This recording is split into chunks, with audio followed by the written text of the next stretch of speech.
Doctor ortho Ayurvedic oil और capsule. अब दर्द भी घुटने टेकेगा।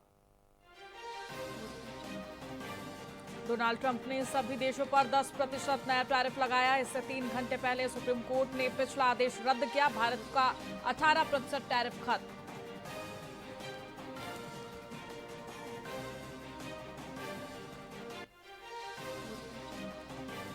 जयपुर में निकाय चुनाव अप्रैल के बाद होंगे। 196 नगर पालिकाओं में वोटर लिस्ट का ड्राफ्ट प्रारूप 24 मार्च को जारी।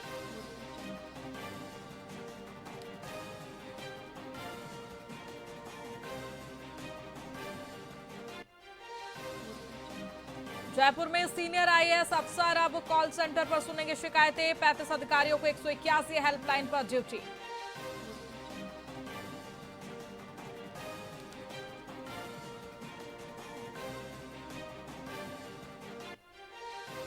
राजस्थान से मध्य प्रदेश जा रहे बोलेरो और बाइक की टक्कर में 4 लोगों की मौत। इनमें से 3 मृतक मंदसौर के थे।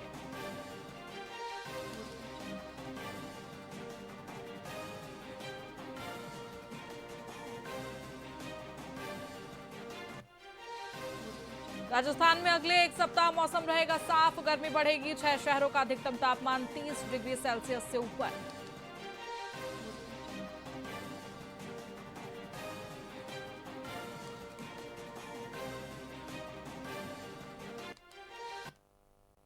नमस्कार, मैं आपके साथ खुशी गोस्वामी। वीआईपी न्यूज में आप सभी का बहुत बहुत स्वागत है। रुक करेंगे खबरों की ओर।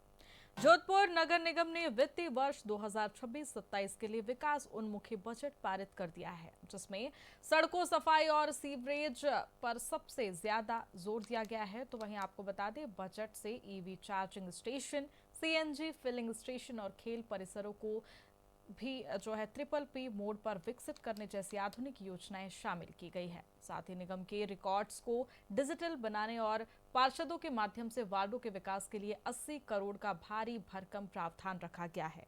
ये बजट सूर्य नगरी को स्वच्छ, सुंदर और स्मार्ट बनाने की दिशा में एक बड़ा रोड मैप पेश करता है।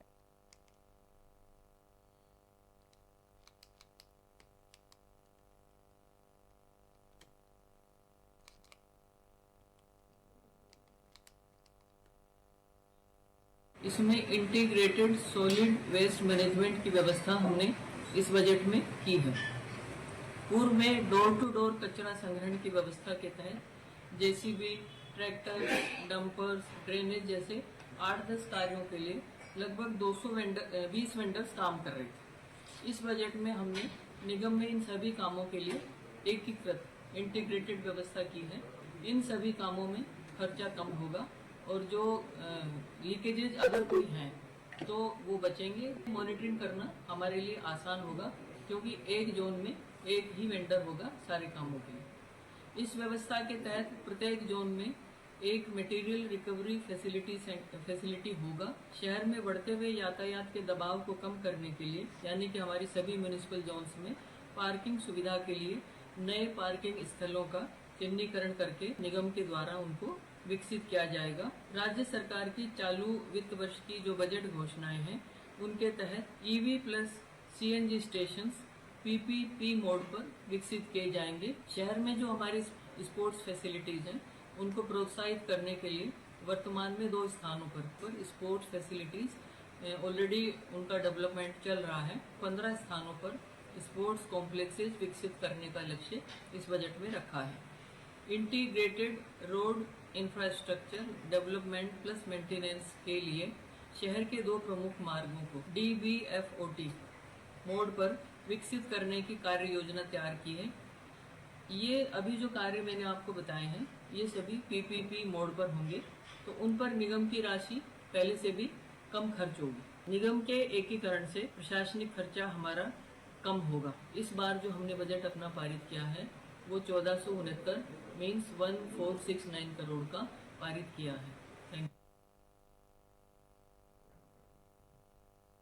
करौली की सुरौर थाना पुलिस ने ऑपरेशन शिकंजा के तहत बड़ी सफलता हासिल करते हुए 10 साल से फरार 25,000 के इनामी बदमाश दीवान गुर्जर को गिरफ्तार कर लिया है। धौलपुर के बीहड़ जंगलों में पीछा कर पकड़ा गया यह अपराधी कुख्यात डकैत जगदीश गुर्जर गैंग का सक्रिय सदस्य है। तो वहीं आरोपी पर हत्या के प्रयास और लूट जैसे आधा दर्जन से अधिक मामले दर्ज है। वहीं पुलिस अधीक्षक के निर्देशन में हुई इस तकनीकी और साहसिक कार्रवाई की पूरे जिले में प्रशंसा हो रही है।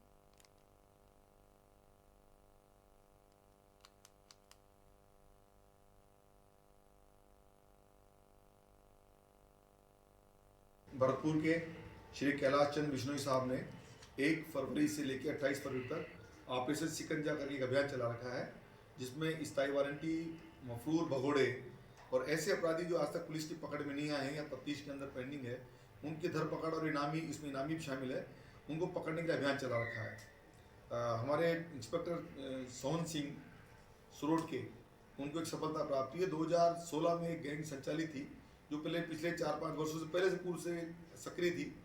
वो जगदीश डकैत गैंग के नाम से कुख्यात थी और कंचनपुर धौलपुर का वो निवासी था और गैंग उसकी इस एरिया में आसपास ये एक्टिव थी।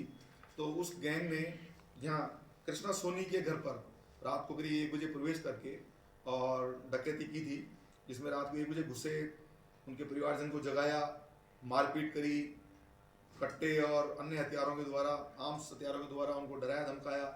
और चूंकि वो तिजोरी की चाबी उन्होंने मांगने की कोशिश करी, मारपीट भी हुई, लेकिन चूंकि तिजोरी की चाबी दे नहीं पाए या उनको खुल नहीं पाया तिजोरी, तो तिजोरी तो खोल नहीं पाए, लेकिन जितना भी बाहर का जेवर था वो सोना लूट लाट करके वो चले गए, भाग गए। तत्समय यहाँ के जो पुलिस अधिकारियों ने करीब 7 लोगों को गिरफ्तार कर लिया था। 8वां जो दीवान गुजर नाम का जो मेन एक डकैत था, वो फरार हो गया था और करीब 10 साल से वो फरारी काट रहा था, आसपास के जंगलों में छिपा हुआ था। तो ये सोहन सिंह जी करीब 10 दिन से उनके पीछे थे और श्रीमान आईजी साहब ने भी सख्त निर्देश दिए पिछले 3-4 दिन पहले कि ऐसे खुखार दरिंदों को तत्काल गिरफ्तार किया जाए। तो उसको गिरफ्तार करके आज उनको गिरफ्तार कर लिया है। फिर मफरूर था, पहले से भगोड़ा घोषित किया हुआ था और 25,000 का इनाम भी था इसके ऊपर। तो 25,000 का इनामी जो डकैत को हमने गिरफ्तार किया। थाने से में किस किस का सहयोग सर इसमें रहा? थाने में इसके अंदर इंस्पेक्टर साहब सोहन सिंह जी खुद, विष्णु कुमार एएसआई, योगेंद्र सिंह कांस्टेबल और देशराज कांस्टेबल। करौली में 16 मार्च से शुरू होने वाले प्रसिद्ध कैला देवी मेले की तैयारियों को लेकर जिला कलेक्टर नीलाभ सक्सेना ने समीक्षा बैठक की। उन्होंने अधिकारियों को सख्त निर्देश दिए कि श्रद्धालुओं की सुविधा के लिए पेयजल, सफाई, बिजली और सुरक्षा के इंतजाम समय से पहले पूरे कर लिए जाए। मेले में अतिक्रमण हटाने, सीसीटीवी से निगरानी रखने और अवैध शराब बिक्री पर रोक लगाने के लिए पुलिस और प्रशासन को मुस्तैद किया गया है। वहीं कलेक्टर ने स्पष्ट किया कि अव्यवस्था और गंदगी किसी भी सूरत में बर्दाश्त नहीं की जाएगी।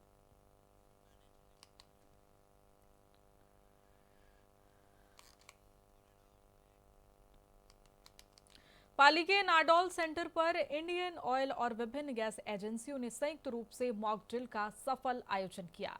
इस दौरान पाइपलाइन में गैस रिसाव और आग जैसी आपातकालीन स्थितियों से निपटने के लिए पुलिस प्रशासन और फायर ब्रिगेड के बीच तालमेल को परखा गया।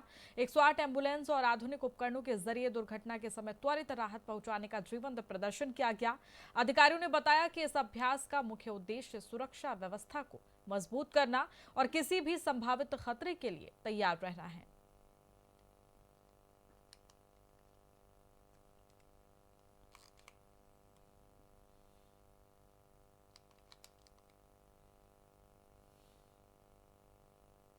धौलपुर में पुलिस अधीक्षक विकास सांगवान के निर्देशन में महिला सुरक्षा को लेकर विशेष अभियान चलाया जा रहा है। अतिरिक्त पुलिस अधीक्षक वैभव शर्मा और हवा सिंह के सुपरविजन में स्कूल, कॉलेज और सार्वजनिक स्थानों पर निगरानी बढ़ाई गई है। साथ ही महिला आत्मरक्षा टीम छात्राओं को प्रशिक्षण दे रही है। साथ ही आपको बता दें, हेल्पलाइन 1090 और 1098 का प्रचार किया गया। तो वहीं पुलिस ने छेड़छाड़ रोकने के लिए सादा वर्दी में भी जवान तैनात किए गए।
मारवाड़ जंक्शन क्षेत्र की आस्था के प्रमुख केंद्र चमत्कारिक झांझरिया वीर हनुमान मंदिर में वार्षिक ध्वजा चढ़ाई का मांगलिक कार्यक्रम हर्षोल्लास के साथ संपन्न हुआ।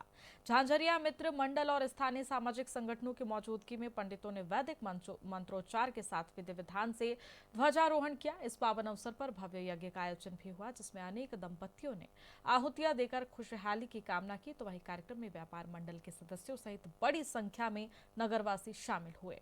पूरा मंदिर परिसर हनुमान जी के जयकारों से गुंजायमान रहा।